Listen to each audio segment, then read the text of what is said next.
नमस्कार। मैं हूं विजय विद्रोही। तो बिहार में दूसरे चरण के लिए मतदान पूरा हो गया है और ये कहा जा रहा है कि दूसरे चरण में जो भी जीतेगा वो पूरे बिहार को जीत कर ले जाएगा। तो आइए बिना वक्त गवाए टू द पॉइंट बात करते हैं कि आखिर दूसरे चरण में कौन जीत रहा है, मोदी नीतीश कुमार का गठबंधन या फिर तेजस्वी यादव का महागठबंधन।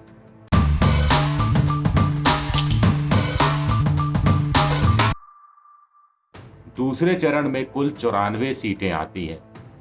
दिलचस्प बात यह है कि पिछली बार के विधानसभा चुनाव में चाहे बीजेपी हो, चाहे नीतीश कुमार हो, चाहे लालू प्रसाद यादव की पार्टी हो, चाहे चिराग पासवान की यानी उस समय उनके पिताजी रामविलास पासवान थे, उनकी लोक जनशक्ति पार्टी हो या फिर वाम मोर्चा हो, इन सब ने सबसे अच्छा प्रदर्शन दूसरे चरण में ही किया था, पहले और तीसरे चरण के मुकाबले।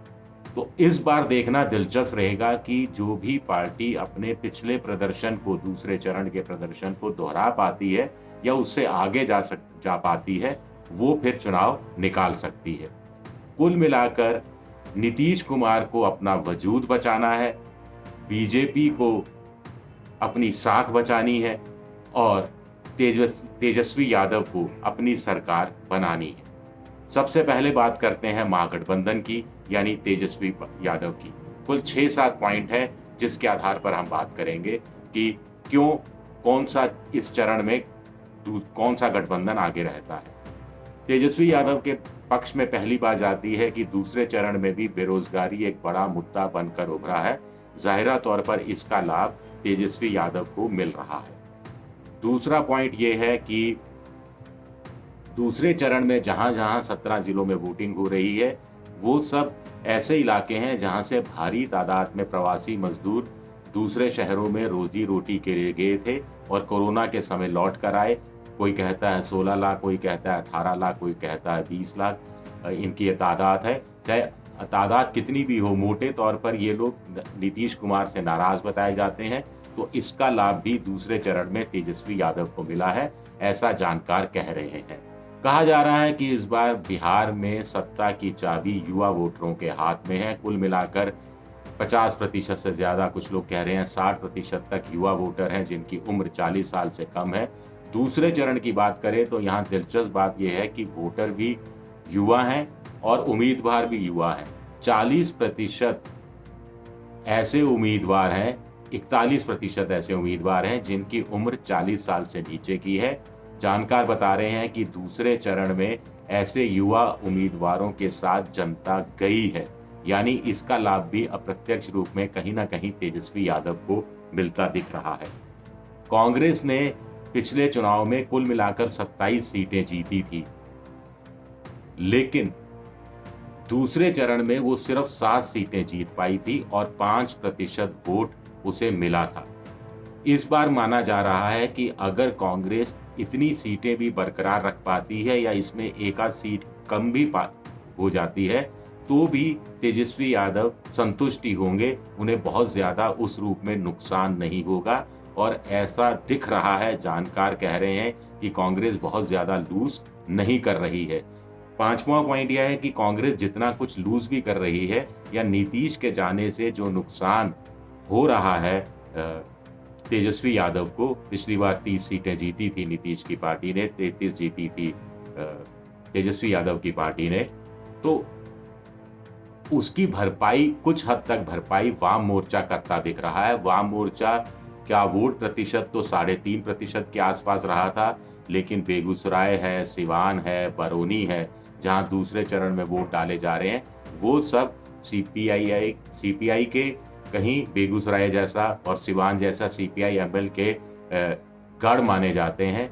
माना जा रहा है कि 13 सीटों में वाम मोर्चे के उम्मीदवार दूसरे चरण में खड़े हैं। इनका कुछ कुछ वोट जो है वो संगठित होकर कांग्रेस के वोट के साथ ट्रांसफर होता है, तेजस्वी यादव के वोट के साथ ट्रांसफर होता है, जो कि जानकार कह रहे हैं कि दूसरे चरण में बहुत सारी जगह ट्रांसफर होता हुआ दिखा है।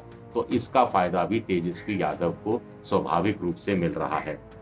पिछले चुनाव में रामविलास पार्टी यानी रामविलास पासवान यानी चिराग पासवान के पिताजी लोक जनशक्ति की पार्टी की बात करें तो दूसरे चरण की 2 सीटें उन्होंने निकाली थी। एक हाजीपुर जीती थी और दूसरी सीट उन्होंने जीती थी रोसेरा की। पूरे बिहार में लोक जनशक्ति पार्टी को 4.8% वोट मिला था। लेकिन जैसा कि मैंने पहले भी कहा कि सब पार्टियों का दूसरे चरण में प्रदर्शन बहुत अच्छा रहा, तो यहाँ 6.7% वोट लोक जनशक्ति पार्टी को मिला। अब जानकारों का कहना है कि ये 6.7% वोट जो पिछली बार गठबंधन के खाते में गया था, वो इस बार गठबंधन के खाते में नहीं जाएगा। ज़ाहिरा तौर पर वो इसका फायदा तेजस्वी यादव को ही मिलता दिख रहा है। इसी तरह हम चिराग पासवान की ही आगे बात करें तो 43 सीटों पर नीतीश कुमार ने दूसरे चरण में अपने उम्मीदवार उतारे हैं। इनमें से 42 सीटों में नीतीश कुमार के खिलाफ चिराग पासवान की पार्टी ने भी अपने उम्मीदवार उतारे हैं। जानकारों का कहना है कि कुछ जगह चिराग पासवान की पार्टी वोट कटवा ही साबित हुई है, लेकिन कुछ जगह वोट कटवा से ज्यादा भी साबित हुई है। अगर इस बात में सच्चाई है तो फिर नीतीश कुमार के लिए मुश्किल खड़ी हो सकती है। इसी तरह नीतीश कुमार के लिए एक दूसरी मुश्किल है उपेंद्र कुशवाहा, जिन्होंने 36 सीटों पर अपने उम्मीदवार उतारे हैं। आपको मालूम होगा कि उपेंद्र कुशवाहा का वोट बैंक और नीतीश कुमार का वोट बैंक भी एक जैसा है। अगर वहां भी नीतीश कुमार के वोट बैंक में सेंध पड़ती है, जो कुछ जानकारों के अनुसार कुछ जगह पड़ती दिख रही है, तो ऐसे में स्वाभाविक रूप से तेजस्वी यादव को फायदा होगा। यानी कुल मिलाकर जहां जहां नीतीश कुमार को नुकसान हो रहा है, वहां वहां तेजस्वी यादव को फायदा ही हो रहा है। अब बात करते हैं गठबंधन की। गठबंधन की बात, पिछली बार बीजेपी ने कुल मिलाकर बिहार में 43 सीटें जीती थी, करीब 24% वोट मिला था। लेकिन दूसरे चरण की बात करें तो यहाँ 22 सीटें बीजेपी ने जीती थी। यानी दूसरे चरण में कुल बिहार में जितनी सीटें जीती थी उसकी करीब करीब आधी सीटें दूसरे चरण में ही बीजेपी ने निकाल ली थी और वोट प्रतिशत भी 25.9 यानी करीब 26% वोट रहा था। वो भी उस हालत में जब उनके सामने पिछली बार महागठबंधन था, यानी नीतीश कुमार, लालू प्रसाद यादव और कांग्रेस एक साथ खड़े थे। जानकारों का कहना है कि इस बार ऐसा मजबूत विपक्ष उनके सामने नहीं है बीजेपी के सामने। ऐसे में अगर बीजेपी अपने 26% वोट बैंक पर टिक जाती है तो उसकी सीटों की संख्या जो पिछली बार 22 थी, वो कहीं ज्यादा आगे हो सकती है। इसका फायदा पहले चरण में लोगों के अनुसार बीजेपी को कहीं कहीं होता दिख रहा है। इसके साथ ही जुड़ा हुआ है नीतीश कुमार का वोट बैंक। नीतीश कुमार ने भी पिछली बार 17.3% वोट सबसे ज्यादा दूसरे चरण में हासिल किए थे, 30 सीटें जीती थी। चिराग से सेंध नहीं निकली। अगर चिराग सेंध लगाने में कामयाब नहीं हुए तो नीतीश और बीजेपी मिलकर 50 के आसपास सीटें दूसरे चरण की निकाल सकते हैं, ऐसा जानकार बता रहे हैं।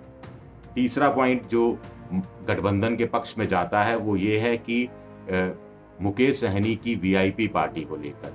वीआईपी पार्टी का इस दूसरे चरण में अच्छा खासा होल्ड है। 18 से लेकर 19-20 जातियां उनके साथ हैं।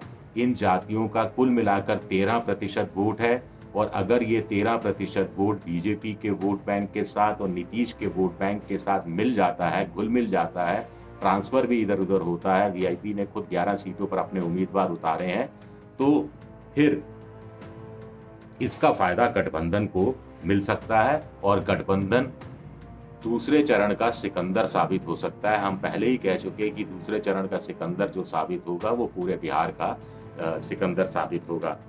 हालांकि कुछ जानकार ये कहते हैं कि वीआईपी पार्टी से जितना फायदा गठबंधन को होगा उतना नुकसान चिराग पासवान के बाहर जाने से गठबंधन को होगा। तो कुल मिलाकर बीजेपी की झोली में कुछ आएगा नहीं।